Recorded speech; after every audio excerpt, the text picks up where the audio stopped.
So it is the most challenging yet rewarding part of this lifestyle. And thankfully, I have a husband that is really good at it. But I think I like to share that you don't have to be good at it. You can struggle and it's still okay. And you can still be minimal-ish and enjoy this lifestyle. Are you an RV person? Or are you just RV life curious, wondering how people live in a tiny space with their family 24/7? Either way, this is a podcast for you. My name is Kate White, and I travel full-time with my family and 2 kids and the dog in an RV. Every week, I sit down either with a fellow RV woman to discuss why she chose RV life and how she has changed on the road, or with a special guest who speaks on a topic relevant to travel life. Pull a chair up to the fire and let's chat. Marissa Moss, welcome to the RV Queens podcast. Tell us, where in the world are you today? Oh, thanks for having me. I'm in the RV capital of the world, I guess you could say. I'm in Indiana. Fun times. Yeah, I know a lot of people have to stop through there, especially in the summer. So hopefully it's not too painful of a time. Well, I mean, it's mostly to get some work done, but there is some like really fun stuff in the area, and we love checking it out. And just the culture and the history here is really cool. So there is a lot to see other than RVs, but yeah, I think every RVer knows they have to make this trip eventually and often. So I am so excited to chat with you today and to dive into your full story. And I always like to start back before RV life began. So if you will, paint a picture of what your life looked like, 9 years ago before you and your family were full-time RVers. Yeah, it's been quite the journey. We were just living the, I guess, American dream, right? Like we had our little house and we were working our jobs and we were wanting to start a family. It didn't go according to plan, I guess. We had struggled to have children, and so we had went through that process. And so I think when we finally did have our first child, Hensley, I was working as a nurse, and that was the career I'd set out to do, and that was what my passion was. But I realized I was never seeing her face, pretty much. Like I would leave for work in the morning, she was asleep. I'd get home from work, she was asleep, because I was working these long 13-hour shifts. And I thought, this wasn't what my vision of motherhood was. And I just felt called to do something different. And so we actually started researching just downsizing, because we thought, what if we downsize, live small, so we can spend more time together as a family? I think my husband had discovered, like, what if we put our home on wheels and traveled? And it was the perfect time, I think, to approach me, because I just wanted to stay home with our daughter so much. So I was like, really put to the test of, would you do anything, right, to stay home and spend time together? And we just both love travel and adventure. And he did not have to convince me. I was like, this sounds amazing. So the next year, we prepped our life and started downsizing and transitioning and doing all the things, right? We sold the house, sold our things, bought an RV, and we hit the road in 2015. Oh my gosh. Yeah, I can remember that ache too, of when you first have a baby, but you still need to work financially. I was the breadwinner at the time too with our first one, and it was just like the ache of leaving your baby, barely seeing her through all day. It's so hard. So yeah, I'm not surprised you made drastic changes, and you're like, whatever it takes. Yeah, I'll get rid of all my stuff. I don't care. Yeah. Before our daughter, we were like, we need a bigger house. We were looking at adding on and getting a bigger vehicle. I don't know why you automatically think, kid, I need more. And so we actually did the complete opposite of what we set out to do. So I think that's pretty ironic, but also really cool that we did that. You have a baby and there's just stuff explosion. You're like, why does one baby need 15 chairs and a whole closet full of clothes? But they just the American way, right?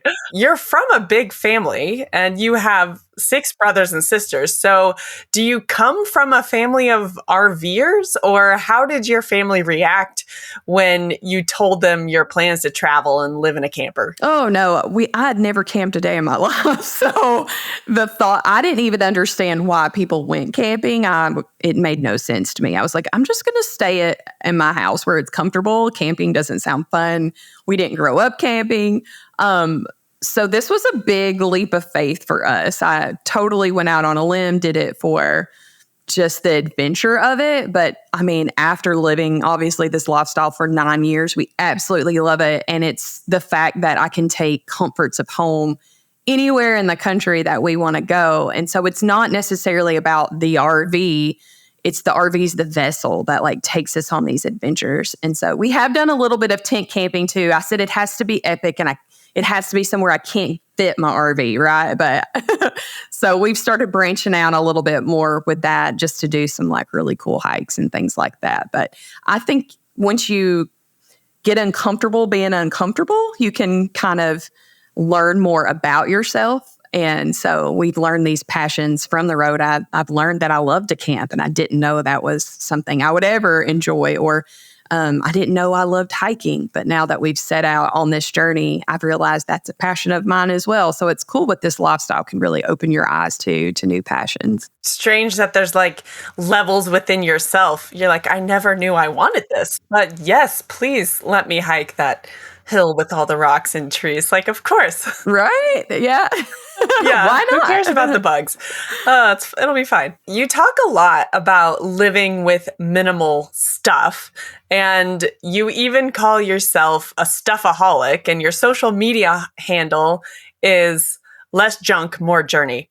So why is this message of living with less so important to you? Because it changed our life. It just did. And I think I'm vocal about that because I want people to know that some people are naturally good at it, like my husband.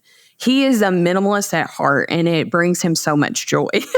It's like what he was born to do. And I think for me, I struggle, and I'm attached to things. Everything has a memory.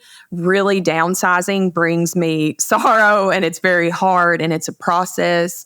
And so I think I like to share that because people think I could never do that. I couldn't get rid of my things. I couldn't get rid of my stuff.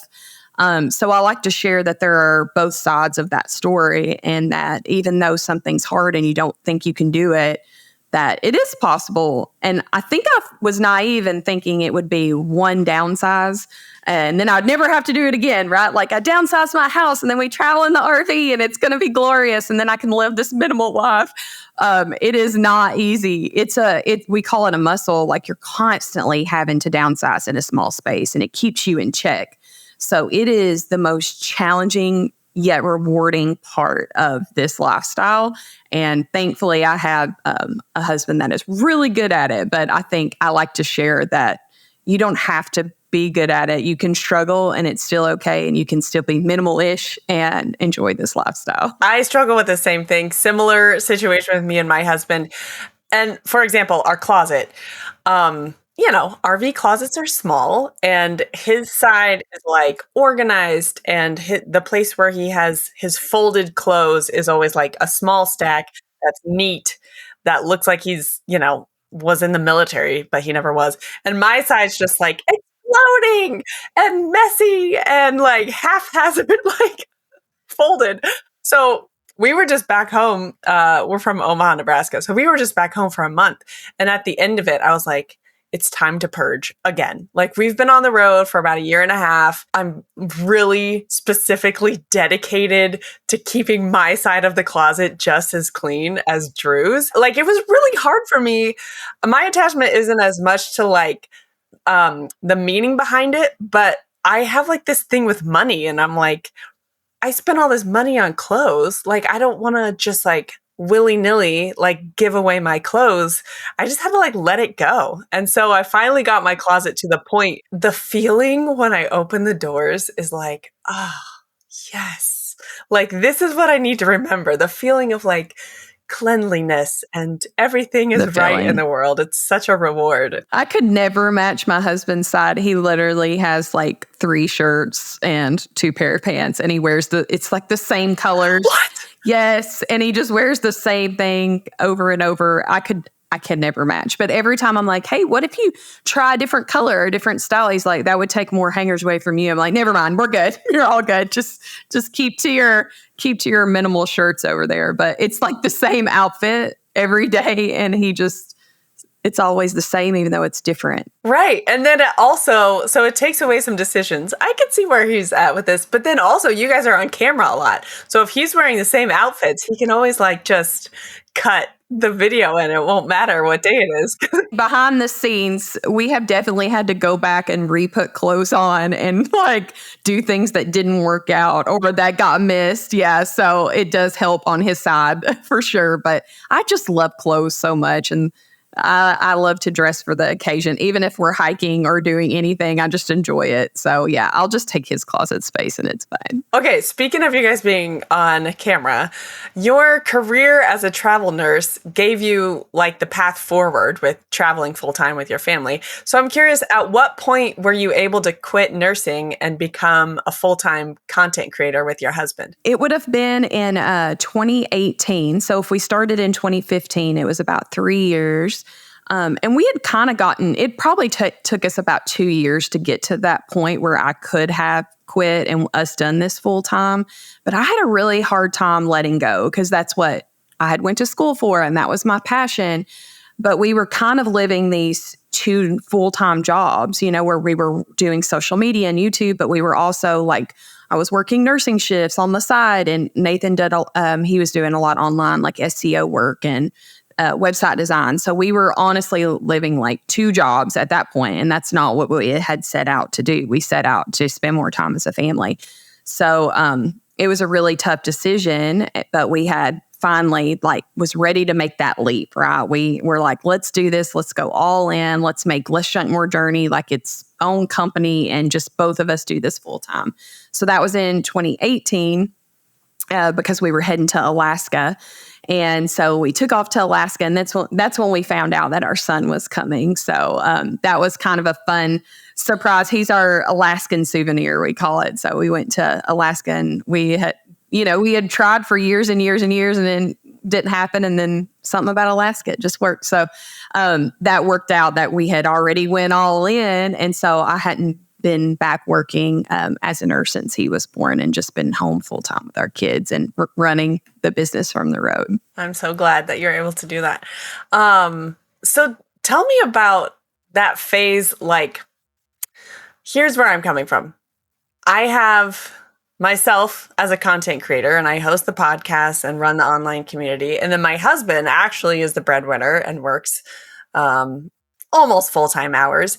And then I lead the RV Queens online community. And there are a lot of women who are content creators, and then maybe they also work part-time from the road, and like they just kind of have like multiple things going on like you described. Will you tell us, how did you decide, like how do you manage not creating your own hamster wheel all over again and really make sure that you're living the life that you want and not just work constantly like you did, before travel life? I mean, that is a true thing that I think we all struggle with, especially when your life is your business and sharing your life is your business. It can be very all-consuming sometimes. And you start to feel, and you know how it works with algorithms, and you're like, if I'm not posting, I'm falling behind. And so that stress is real. It's a reality to it.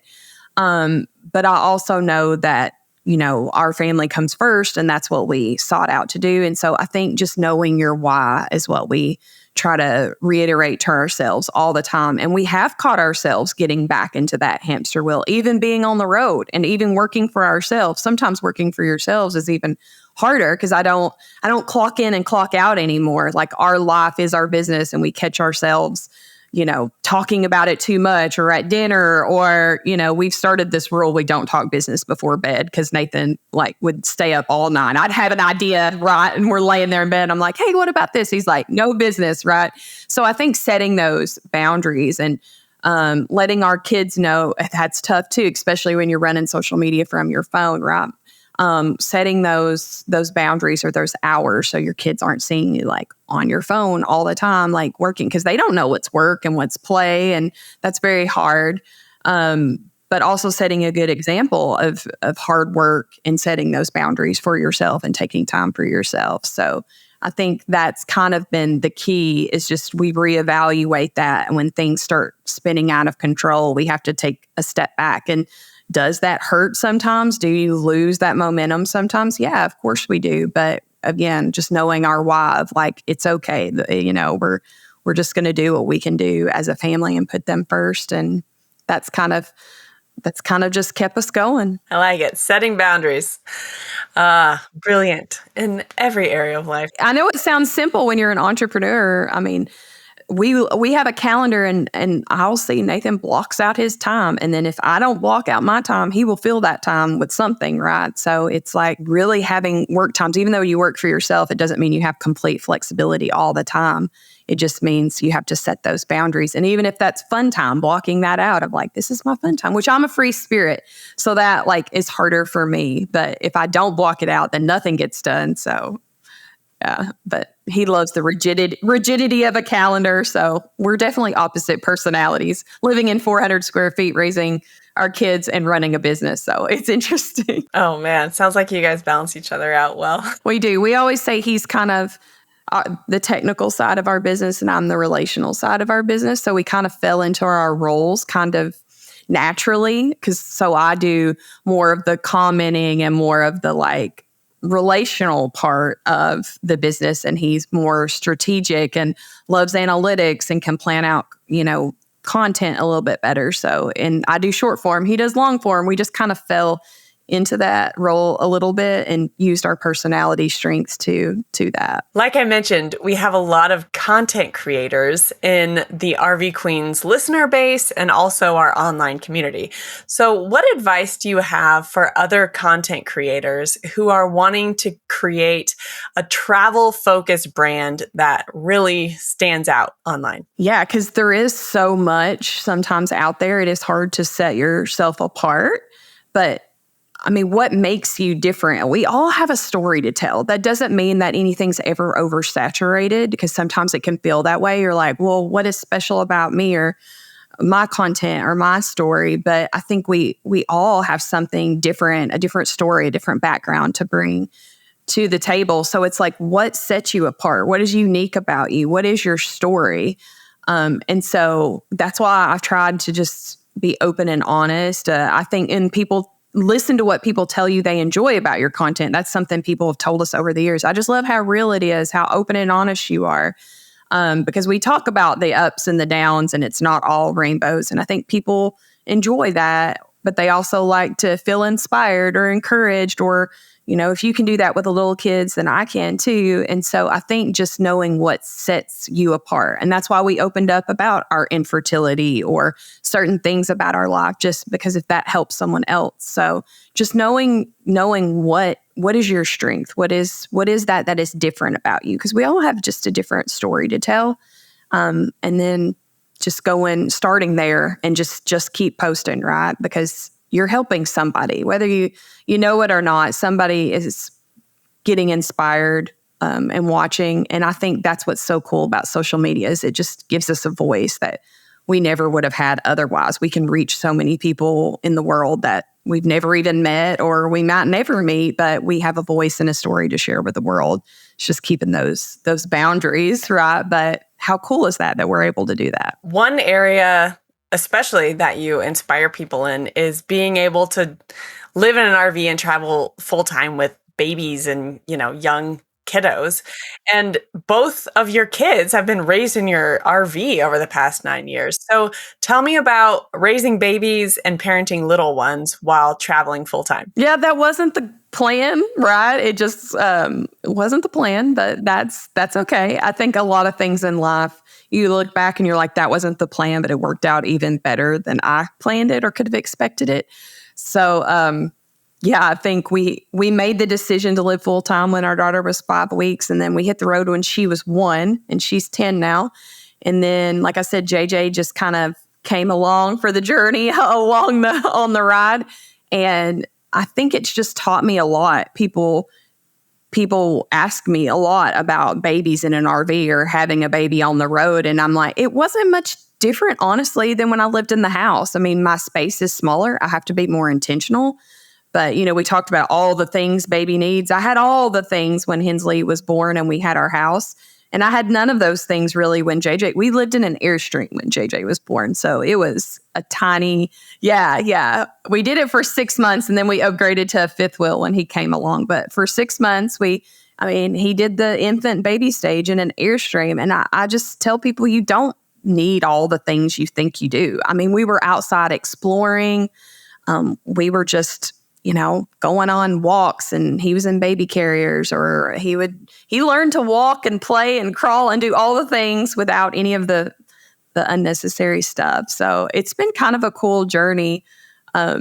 It's all they know. And we ask them often, we reevaluate, ask them if they enjoy traveling, if they're enjoying homeschool, and they're both saying, yeah, we love it. So we just reevaluate it every year and keep going until our family needs change. But we've absolutely really enjoyed this life and travel and the hands-on part that kids get, right? Like, it's so easy to teach a kid on the road, and they just catch on so fast. And geography and all that is just, she's been there. She knows, she's seen it. She can find it on a map, on a globe. It's just cool that we have memories in all these places. Going through homeschool, it's been talking about national parks lately. And she's like, oh, yeah, I have memories of Yosemite. We're reading about Yosemite. She has memories of Rocky Mountain National Park. It's just cool that it brings all that to reality. And honestly, that wasn't something that I expected.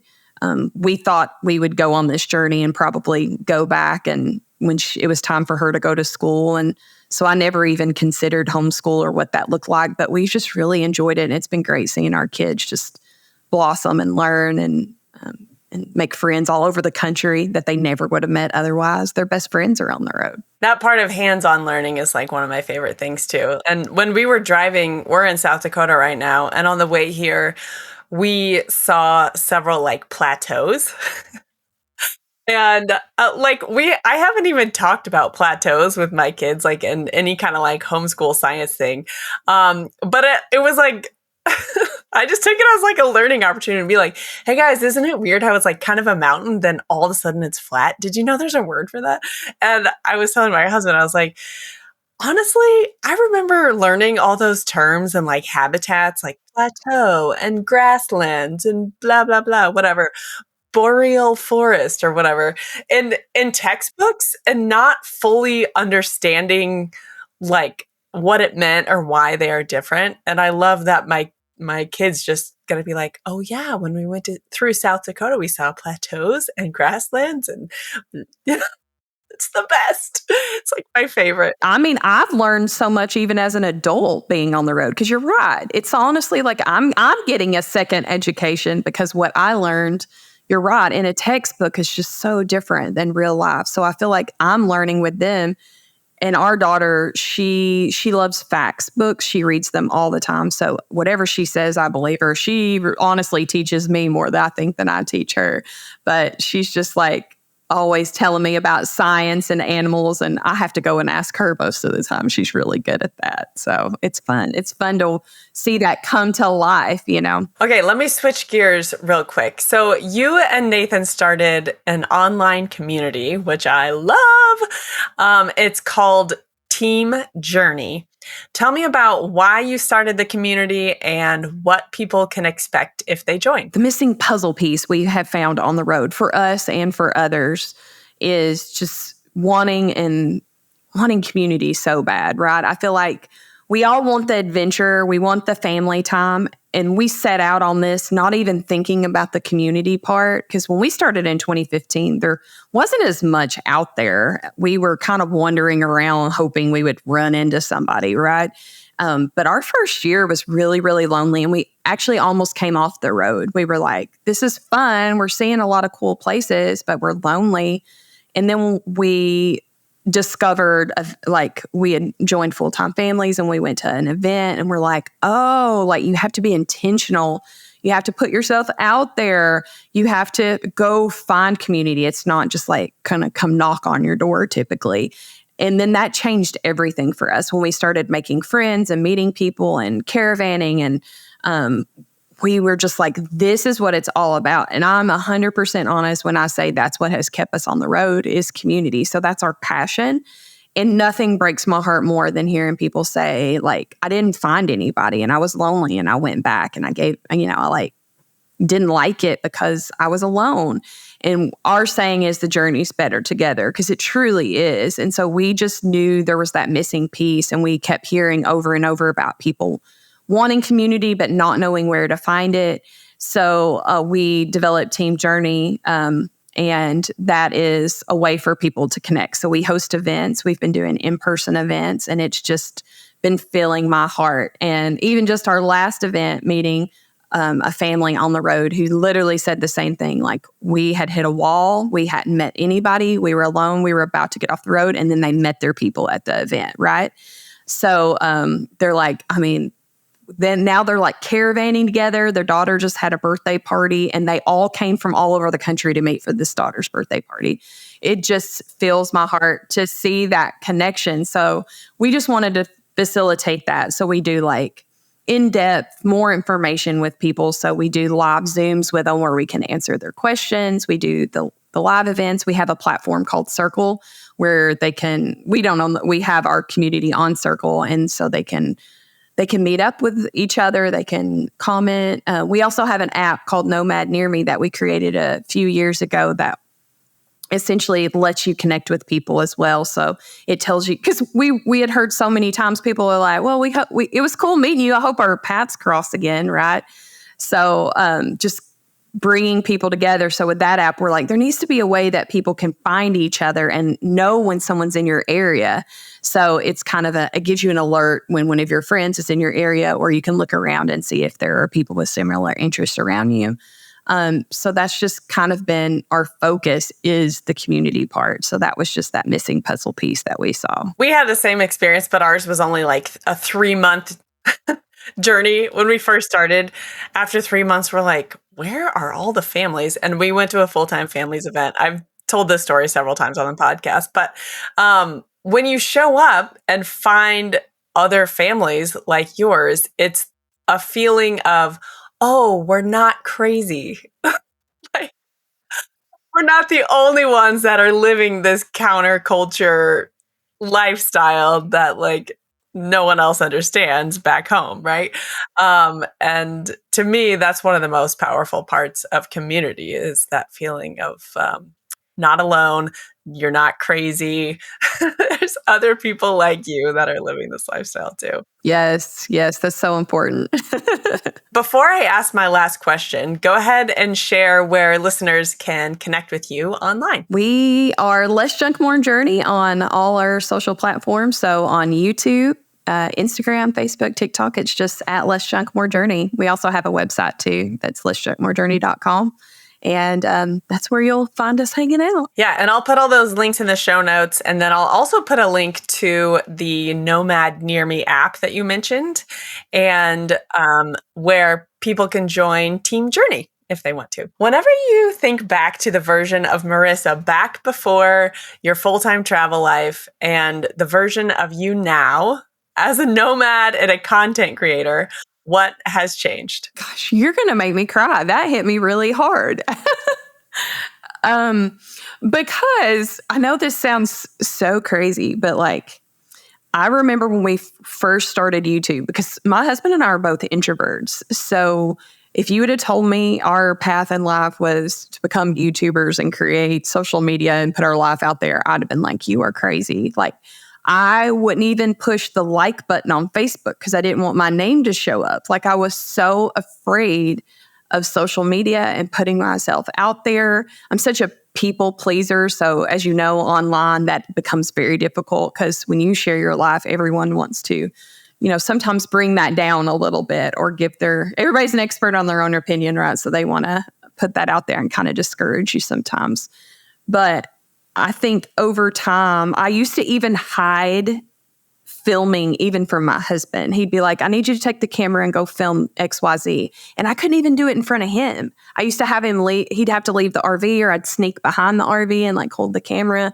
I couldn't even do it in front of him. So the fact that here we are now and we can, share our lives and be confident and comfortable and host events and do these things in person when I was the girl that would hide behind the RV to film. It's just a very cool experience that it just helped us get out of our shell a little bit and helped us become these versions of ourselves that I was too scared to do before. And that's just a really unique experience to, as an adult, learn and be pushed out of your shell. Because usually you think of that in your younger years and you don't think of that as you get older. But honestly, that's been such a learning experience for me. Is just like I talked about, being comfortable, being uncomfortable, just like pushing ourselves.